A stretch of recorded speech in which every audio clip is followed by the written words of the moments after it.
박사방 조주빈 피고인이 예정대로 무려 42년형을 선고받았습니다. 이런 범죄의 처벌은 대개는 이제 물론 요새는 뭐 나이 먹어서도 뭐 진짜 나이값 못하고 범죄 많이 이제 걸려들기도 합니다만은 강력범 같은 것들은 대개는 그래도 범죄는 저희 젊은이들이 저지르고 판결하고 처벌의 결정은 장년, 노년 기성세대가 합니다. 설사 1심은 좀 비교적 젊은 판사가 하더라도 대법원의 이제 판결까지 다 고려한다면은 결국은 전부 이제 나이 든 세대가 결정한다는 것이 되겠습니다.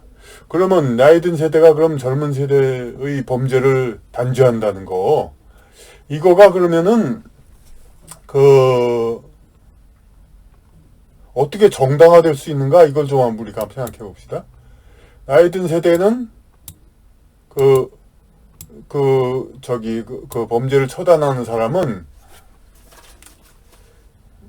어떻게 됩니까? 이게 범죄자는 거리가 먼 사람이죠. 범죄를 다룬다 하더라도 사법고시와 사회적인 그로 별로 이제 흠없는 인생을 살아왔으니까 그 자리에 올라왔고, 그러니까 어떤 거냐면은 젊은 세대가, 그 사람들은 젊은 세대의 시절에 같은 세상을 살면서 같은 유혹을 받고 그랬지만은 그 유혹을 극복해서 올라왔습니다. 그 극복하고 올라왔기 때문에 자신들처럼 이렇게 모범적으로 인생을 제대로 그렇지 못한 사람을 이제 처벌할 권한이 주어지는 겁니다. 그렇게 모범적으로 살았기 때문에. 그러니까 범죄의 정당화는, 기성세대의 범죄의 처벌의 정당화는 자신은 그러한 유혹과 그것을 이겨내고 이 자리에 올랐다, 이런 이제 성취, 그것으로 인해서 그 자격이 주어지는 것입니다. 그런데 이번에 그 판결을 보니까 이제 과거 이데올로기의 어떤 그거가 강했던 시절에 다른 또 판결이 생각납니다. 제가 이제 의식을 가지고 겪은 것도 아닙니다. 어린이로서 겪은 것도 아니니까. 박정희 시대 민족일보 조영수 피고인 사건이 있었고, 인혁당은 어느 정도 그래도 어릴 때 기사로는 봤습니다. 그러니까 탄원을 하는 것. 근데 민족일보에서 그러니까 당시로서는 그러니까 북한과 대결 상황에서 이거 어떻게 해서라도 이제 어떤 북의 호시탐탐 노리는 그것을 대항하기 위해서 철저한 이제 태세를 갖춰야 되는데, 민족일보 해가지고 북과 남은, 남북과 북은 같은 민족이다 뭐 그러면서 같은 이제 그걸 추구하고, 그런 현재의 여하튼 간에 현재의 철통 같은 반공 태세를 뭔가 좀 해이하게 만드는 그런 느낌을 준다 이거예요. 적어도 이제 박정희 시대의 권력자들의 눈에는. 그렇게 해가지고 그 기사를 제가 읽어보지 않았기 때문에 얼마나 그렇게 도대체 반공을 위반하고 민족을 이제 안보를 위협했는지는 모르지만은, 아직 나이도 얼마 안 되는 젊은이를 경영자를 체포해가지고 그렇게 해가지고 사형 선고를 해서 그렇게 거기에 사형에 이르렀죠. 그리고 또 이후에 있었던 인혁당 사건, 애초에는 이제 김동길 씨 등 좀 유명한 사람들을 이제 박정희 정권이 하도 미국한테서 색깔론 의심을 받으니까, 당신들 원래 남로당 출신 아니야 당신, 그러니까 의심을 색깔 받으니까 우리 그렇지 않다, 우리 공산당 철저히 처벌한다, 이걸 얘기하기 위해서 뭔가 좀 시범 케이스로 사형을 해야 되겠는데, 김동길 씨도 그렇게 사형을 시키려고 했는데 그건 또 너무 심하다, 이제 유명한 사람을 사형시키는 건. 그래서 비교적 유명하지 않은 그런 도예종 씨인가 한 몇몇 사람이 있었습니다. 그렇게 해가지고 이제 6명 정도를 기억하고 있는데, 갑자기 이렇게 뭐 판결해가지고 곧바로 사형을 집행해버리고, 그랬던, 조영수 사장이나 뭐, 인혁당 사건의 피고인들이나 모두 사람 하나 안 죽이지 않은 사람이었습니다. 근데 당시의 이데올로기 드라이브, 그거에, 잠몰보였기 때문에, 어긋났기 때문에 이렇게, 사형을 당한 것입니다. 지금 이 시대도, 지금 이 시대라고 그러면 이데올로기 그 드라이브가 끝났나? 그렇지 않습니다. 지금 뭐 문재인 정권 들어와가지고 페미니즘 그 사태 엄청나죠. 그러니까 그래가지고 미투라든지 그렇게 해가지고 김대중 때는 그나마 그냥 일반 사람들을 많이 대상으로 했는데 뭐 그냥 스스로도 그냥 몇몇 도지사들 다 날려보내고 그냥 아주 그냥 엄청난 사건들이 많았는데 그런 이제 페미니즘 드라이브를 하는 사람도 똑같은 그 이념에 경도돼가지고 권력을 행사하는 사람들도 자신들의 그 소신 드라이브 그거는 이 박정희 시대의 그 반공 디스플레이 그거하고 다를 것이 하나도 없습니다. 자신들의 추구하에서 자신들의 방향대로 이 세상을 바꾸어 가려고 하는데 그거에 어긋나는 태도를 보이는 자 이런 자는 처단을 해야 됩니다. 그것이 바로 바로 박서방 N번방인가 이제 그것은 저는 보진 않았지만은 상당히 여성을 아주 그냥 성의 도구화하고 이제 뭐 어떻게 남성의 그 성욕 해소를 위해서 수단 방법을 아마 가리지 않고 하나 그런 게 좀 있을 것 같습니다. 그런데 그런 것은 그야말로 극단적으로 여성을 그냥 남성과 동등하게 이렇게 인정하는 어떤 기능적인 업무 기능적인 존재로 인정하려는 진보주의 그 입장에서는 아주 그냥 이제 그 사회 악으로서 뿌리 뽑아야 될 일이죠. 그러니까 그런데 박정희 때의 그 대법관들 그때 나이 많은 사람이었죠. 물론 그때 또 이회창 이제 법관은 그때는 젊었다고 하지만은 어쨌든 그 사람들이 이제 그 조영수 사장을 사형을 내렸을 때 이것도 도대체 그 박정희 시대 그 기성세대들은 이런 이제 분단 후 갑자기 생기는 이러한 이념적 긴장 이런 것을 겪어봤습니까? 비슷한 거 일제시대는 잘 겪었겠지만은 이런 거 젊었을 때 겪어보지 않았습니다. 그러니까 자기가 겪어보지 않고 자기가 비슷한 상황을 겪었으면은 똑같이 그랬을까? 그건 보장이 안 되죠. 그 사람들이라고 해서 자기가 비슷한 상황에서 그것을 다 통과했을 것인가? 그 사회적인 시험을 그렇게 생각되지 않습니다. 않는 사람들이 자기들이 젊을 때 겪어보지 않은 상황이 지금 젊은 세대가 겪는데 그것에 대해서 자기들 잣대로 처단을 합니다. 지금도 마찬가지입니다. 지금 N번방 박사방을 최종 판결한 대법원 판사들 그런 사람들과 물론 그 분위기를 만들어준 정치인들 이런 사람들은 대부분 기성세대들이죠.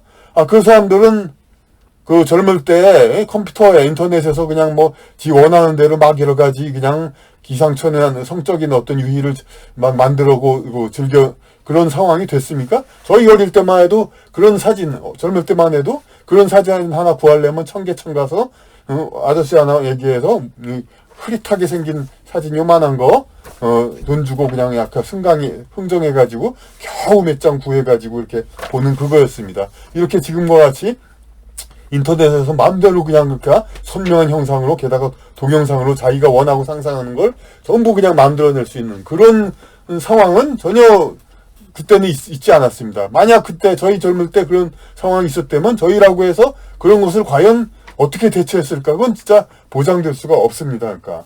그리고 그런 이제 인간의 상상 그런 거는 한이 없는 거죠, 이제. 이 미국에서도 어느 범죄자를 이제 이렇게 검사가 얘기할 때 저자는 자기가 상상하면 행해야 하는 사람이다. 이렇게 해가지고 그자의 극악무도함을 얘기한 적이 있었습니다. 그런 경우가 있습니다. 그러니까 상상은 얼마든지 누구나 합니다. 그냥 내가 옆에 있는 친구를 죽이면 어떨까? 가족을 죽이면 어떨까? 여러 가지 그냥 온갖 상상은 인간은 마귀는 인간을 괴롭힙니다. 이것을 그런데 그나마 완화하는 게 이제 추리소설이라든지 기타 문예 작품이라든지 가상 체험을 함으로써 이런 걸 이제 완충 역할도 한다고 그러죠. 그래서 그냥 추리소설 말로는 이제 범죄 추리라지만 거기 보면은 뭐 변태적인 성적인 취향 그런 것들이 뭐 많이 나타나고 우리나라 작가라면 힘들었겠지만 양들의 침묵 같은 경우는 상당히 그냥 아주 안 좋은 그런 변태적인 게 많이 있고 그 영화도 돼 있고 그랬었죠. 그런데 그런 것들이 그러니까 근데 이 소설로는 그런 게 많이 만들어졌는데 그거를 그 영상 비디오로 하는 거 이런 거는 옛날에는 이제 그 좀 예산을 들여서 특별히 자격이 있는 사람들만 영화를 제작할 수 있기 때문에 영화 제작이 어려웠죠. 그런데 지금은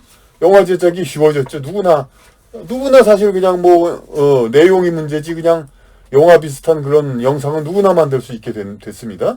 그런 상태에서 이런 이제 과거에 글로는 용납되었던 가지가지 변태적인 여러 가지 그 성적인 문제들, 행위들 이런 것들이 요새는 또 기성세대들이 젊은 세대를 또 얼마나 비주얼 세대라고 많이 부추겼습니까? 책보다도 이 젊은 세대는 비주얼, 디지털 비주얼 세대다, 막 영상 세대다 이렇게 했으니까 젊은 세대는 그러니까 그걸 추리 소설이라든지 그런 데에서 여러 가지 그냥 성적인 그게 일탈이 있는데 이걸 영상으로 한번 꾸며보자 이런 생각도 얼마든지 나올 수가 있는 것이고 하여튼 지금 뭐의 기성세대들은 자기가 젊을 때 이런 상황 상상한 걸 그냥 얼마든지 영상으로도 만들고 여러 가지 할 수 있는 그런 상황을 겪어보지 않았기 때문에 그들이 어떻게 단죄를 합니까? 그런데 지금의 어떤 문재인 정권은 마치 박정희 정권 때 민족일보 사건과 인혁당 사건 그 당시에는 한두 명 사람 죽인 사람도 사형이었으니까 그 당시의 사형은 지금은 뭐 한두 명 죽여도 1, 20년형인데 40년형을 줬습니다. 그러니까 웬만한 살인보다 더 무거운 죄죠. 훨씬 더. 그러니까 이러한 이제 그 시대에 따른 고무줄 처벌 이제 그 시대의 이념에 따른 그러니까 박정희 시대의 그런 민족일보 인혁당 사건 이와 마찬가지로 지금 문재인 정권 하의 이 N번방 박사방 사건 이것도 시대가 지나가면 이건 반드시 그 의미를 파악하고 의미를 새겨보고 그 처벌자들이 과연 그러니까 올바른 업보를 받을 것인가. 이회창 전 총재 전 대법관만 해도 충분히 능력이 되고 아주 그냥 정말로 최고의 엘리트였는데 그 비록 젊은 법관 입장에서 자기는 능력을 뭐 의견을 개진할 그거 안 됐다고 변명은 했지만은 어쨌든 간에 그 여러 조용수 사장한테 부당한 사형 판결 내리는데 같이 참여했습니다. 제대로라면 그냥 혼자라도 안 된다고 막 얘기를 했어야죠. 근데 이회창 법관은 그때 그냥 뭘로 들이다 하는 걸로 못 따라갔습니다. 그건 결국은 업보, 비록 종범이라고 해도 업보가 쌓이는 겁니다. 그러니까 그 요상하게 그러니까 두 번이나 하고서도 요새 뭐 병역 면제자들도 다 대통령 나가고 대통령 출마하는데 아니 본인은 다 군대 갔다 왔는데도 아들 면제 따위로 그렇게 이게 다 운수 그런데 김대엽 사건 그런 것도 다 그럴까 요리조리 그냥 운수가 꼬여가지고 안 된 거지 그 사람이 한 거 다 엉터리한 거 나중에 밝혀졌지만 선거 기간 중엔 국민의 마음도 안 돌아가고 이렇게 계속 낙선한 거죠. 그러니까 결국 업보를 받은 거죠. 그만큼의.